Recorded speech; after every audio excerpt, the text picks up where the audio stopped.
What's going on, everybody? It's the Bull Show, aka Aiden, and welcome back to another video. Ladies and gentlemen, today we've got an injury update for the Chicago Bulls ahead of our game against the Toronto Raptors. This game is the first night of a back-to-back, ladies and gentlemen, where we travel to Toronto and then back to Chicago, and we face the Toronto Raptors twice. Honestly, I think this kind of situation sucks for the Chicago Bulls, this back-to-back especially. You're going to a different country and you're coming back. It is very, very bad, but at the end of the day, this is the cards that we have been dealt, and unfortunately we do have injuries to talk about heading into this game against the Toronto Raptors. Before we get started, please like and subscribe to the Bull Show.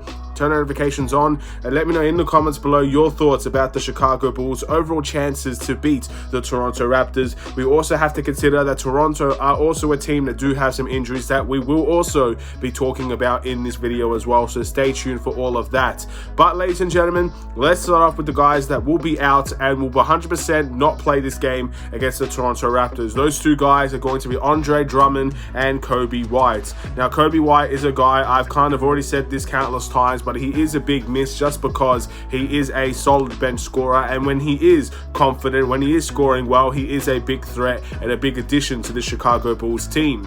Now, Coby White has a quad contusion, but there was also thoughts that a thigh contusion as well, so that's very frustrating, and again, it must be serious if he's going to miss this amount of game time, and hopefully he will be back relatively soon. Again, a contusion is not necessarily a serious injury, but at the end of the day, if he's missed this much time, it must be a fairly big one. So we'll wait and see what will happen with Coby White. Hopefully he can get back on the floor as soon as possible. I don't think he'll be playing the back-to-back, but maybe the game afterwards, I would hope he could return. But again, I guess time will tell when it comes to Coby White. Andre Drummond is also a huge miss. Now, Andre Drummond had an MRI and it actually came out clean. It was for his shoulder, and he was supposed to come back within a couple of days. But unfortunately, there seems to be some discomfort in that shoulder, and it is a strain. It is confirmed to be that. So all we have to do now, I guess, is wait for Andre Drummond to feel better with his shoulder.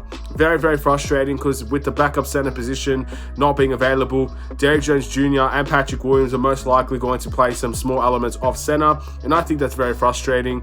We have Tony Bradley here for a reason, but we just don't use him. We send Marco to the G League, we don't use him either. It is incredibly frustrating to know that when we do need a center, we don't actually have one, or we don't use one that we actually have. So all I really want is to wish Andre Drummond the best, and hopefully he can come back as soon as possible, because we really, really miss him. And speaking of that backup center position, even our small ball backup center could potentially be missing this game.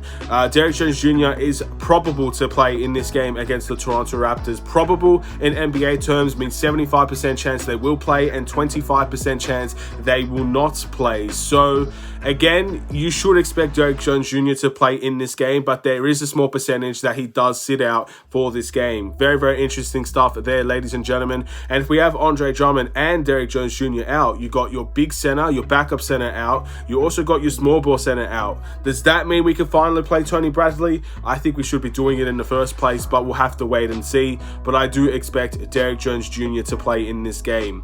Last but not least, we've got Zach LaVine, who is questionable to play in this game against the Toronto Raptors. Now, this is because of his knee management issues. Again, we've seen this at the course of the year. He played 3 games in 4 nights and stuff like that. Very, very interesting and compelling stuff there.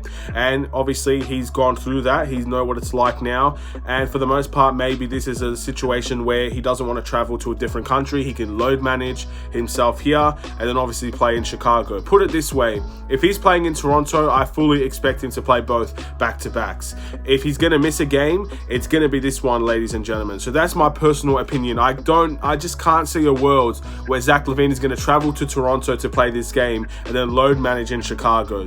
I see him playing this game, and if he does play this game, he plays in the next one. But if he doesn't play in this game, then obviously he's load managing, and we will see him in the second night of that back-to-back against the Toronto Raptors. Again, considering the fact that we actually saw him play a couple of back-to-backs, we saw him play through a pretty strenuous period with our schedule being the way that it is.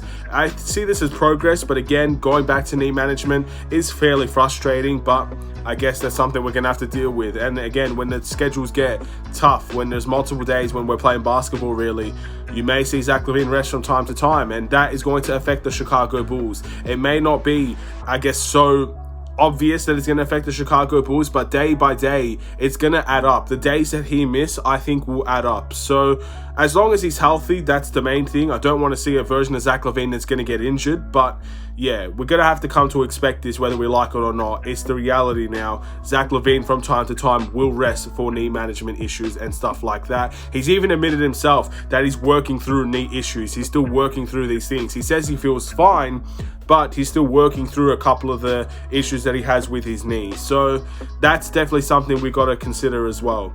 He's not 100%, and again, the Bulls, Zach LaVine himself, at one stage said that they're all 100%. That's turned out not to be true, and everybody's starting to admit it now. It's not true that Zach LaVine was 100% healthy, and now, again, we have to deal with a circumstance where he is still dealing with some of those issues. So, frustrating, of course, but this is the cards we've been dealt. We've got to play the Raptors. Zach LaVine there or Zach LaVine not there, we've got to try and get the job done. Then, moving into the Toronto Raptors side of things, because that's all the Chicago Bulls injuries. Just to sum it up, Drummond and Kobe are out. Derrick Jones Jr. is probable. Zach LaVine is questionable. All those things have been confirmed. We'll wait and see who comes to play and who misses that game. Looking at the Toronto Raptors side of things, they also have a few injuries that we need to discuss. First things first, Pascal Siakam with a groin injury is going to be listed as doubtful to play in this game against the Chicago Bulls. Doubtful means 75% chance he won't play, 25% chance he will play. And to be honest, it's one of the same situations with Zach LaVine. If he doesn't play this Toronto Raptors game, he might be able to come to Chicago. But at the end of the day, I think that injury is probably going to keep him out for both of those games, which means we've got a massive advantage there. That's one of their best players out, and obviously we can try and capitalize on that. But there's also more. Fred VanVleet and Kem Birch are both listed as questionable to play. Questionable is 50% chance he will play, 50% chance they won't play. If you're looking at statistics, you're expecting at least one of these guys to not actually play this game. Fred VanVleet is obviously one of their best players. He's not had the best year. I think we can all see that. But when he's on form, he is a dangerous player. He can create, he can shoot, he can play very solid offense. And of course, he's a very good team player. Kem Birch, again, I think he's a guy that could cause problems. I'm not sure how much game time he actually gets for this Toronto Raptors side, but if he does play, you never know. He's a good three-point shooter. He can spread the floor at the center position, can play some power forward as well. Solid pickup for the Toronto Raptors. So yeah, again, those two guys, at least one of them you would expect to be out just based on statistics alone, but of course that doesn't define everything. And then obviously you got Pascal Siakam that is most likely going to miss this game. So there's no excuses. We are just as injured as them. If we come out and we lose this game, we have no one to blame but ourselves. We can't blame this on Zach LaVine or Andre Drummond or Kobe White.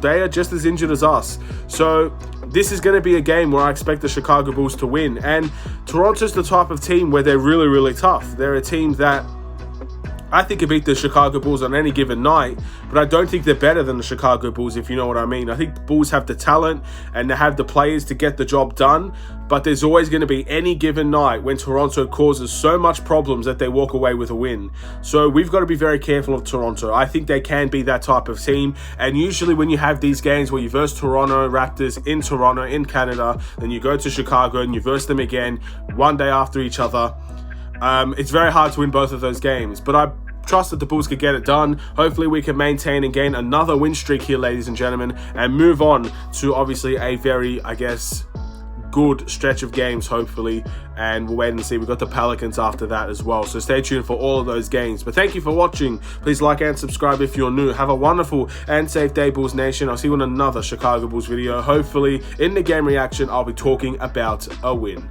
Stay safe, stay healthy, stay tuned for more. Take care.